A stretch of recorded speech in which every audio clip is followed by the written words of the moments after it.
Milestone school শেষে বাচ্চাদের coaching করা বাধ্যতামূলক। এই কোচিং বাধ্যতামূলকের জন্য আজকে এতগুলো বাচ্চা প্রাণ ঝরে যেত। যদি স্কুল শেষে তার আগে বাড়ি ফিরে যেত ছুটির পরপরই, তাহলে হয়তো বা কোচিংয়ের জন্য অপেক্ষা করতে হতো না, আর এতগুলো প্রাণও ঝরতো না। স্কুল শেষে মাইলস্টোন স্কুলে কোচিং করা বাধ্যতামূলক, আর কোচিং করতেই হয়, কারণ গার্জেনকে দাঁড় করায় যে বলা হয় যে আপনার বাচ্চা তো ভালো পড়াশোনা পারতেছে না, মনোযোগী না, আমাদের কাছে দিয়ে দেন, আমরা নিজের দায়িত্বে পড়াশোনা করবো, নিজের দায়িত্বে মনোযোগ দিয়ে পড়াশোনা করবো।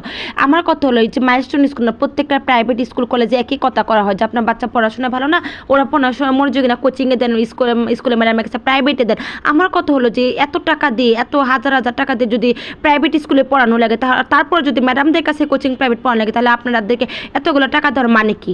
আমাদের গার্জিয়ানরা এটা বুঝে না যে কোচিং প্রাইভেট মানেই বাচ্চারা মেধাবী না। আপনার বাচ্চাকে যে আপনি ম্যাডামের কাছে দিচ্ছেন, সেই যে ভালোভাবে পড়াবে এতগুলো বাচ্চার মধ্যে, আপনি কীভাবে জানেন? তার চেয়ে বরং দিন শেষে আপনার বাচ্চাকে কুলে নিয়ে বসে আপনি একটু পড়ান। আমাদের সময় দেখতে মা বাবারা বই নিয়ে বসতো, কিন্তু এখনকার তা নাই। গিয়ে আসলে কী কথা বলেন তো, বাবা মাকে দোষ দিলে আপনি কোচিং প্রাইভেট স্কুলে না পড়ালে প্রাইভেট স্কুলগুলোতে, তাহলে বাচ্চাদেরকে নাম বাঁধে না। পরীক্ষার সময় দেখা যায় কি বাচ্চারা যদি ভালোও লিখে থাকে, তাহলে দেখা যায় কি বাচ্চাদের রেজাল্ট খারাপ করে দেওয়া হয়, বলে কি আপনার বাচ্চা লিখে নি, আপনার বাচ্চা এই পায় না সে পায় না, এই সে বলে এক একটা যে সাবজেক্টে যে পড়াবে না তার রেজাল্ট কিন্তু সে খারাপ করে দেয়। এটা হলো বর্তমানে প্রাইভেট স্কুল কলেজগুলোর একটা নমুনা হয়ে গেছে। আমার মতে সরকার বলেন, সচেতন মানুষ বলেন, সবাই এটা নিয়ে প্রতিবাদ করা উচিত।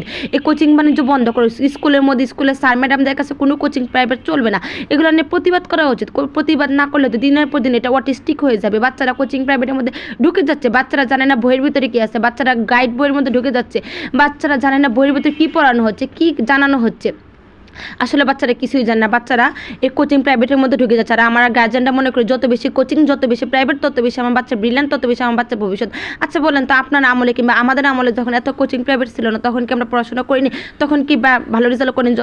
বা গ্রাম অঞ্চলে যে সরকারি স্কুলগুলো আছে, প্রাইমারি স্কুল বলেন, হাই স্কুল বলেন, ওইগুলোতে যে বাচ্চারা পড়ে, তারা কি মেধাবী না? তারা কি GPA 5 পায় না? তারা কি ভালো রেজাল্ট করে না? তারা কি ভবিষ্যতে সমাজে ভালো ভালো জায়গায় পৌঁছাতেছে না? পৌঁছাতেছে।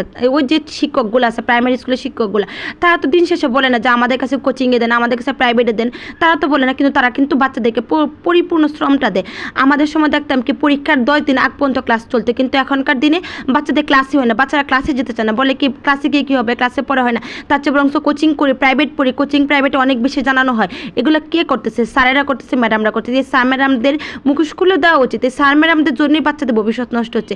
আর এই সে ভবিষ্যতে বলি হলো, কোচিংয়ের বলি হলো, এতগুলা বাচ্চা, এতগুলা প্রাণ ঝরে গেলো। মাইলস্টোন স্কুলে নাকি ওই টাইমে কোচিং চলতেছিল, স্কুল শেষে কোচিং স্কুলের মধ্যে, এগুলো কর্তৃপক্ষ দেখবে না, কারণ স্কুলে বেতন তো কম, যে বেতন কম, অথচ টিচাররা কিন্তু দিন শেষে আরামে এসে জীবনযাপন করছে, কারণ তারা কোচিং বাণিজ্য, কোচিং না করলে নাম্বার দিচ্ছে না।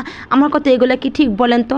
আসলে দিন শেষে আমাদের গার্জেনদের দোষ, আমরা আমাদের বাচ্চাদের ওই যে ভালো করতে গিয়ে অনেক বেশি খারাপ করে ফেলতেছি। যাই হোক, অনেক বড় করে ফেলছি ভিডিওটা।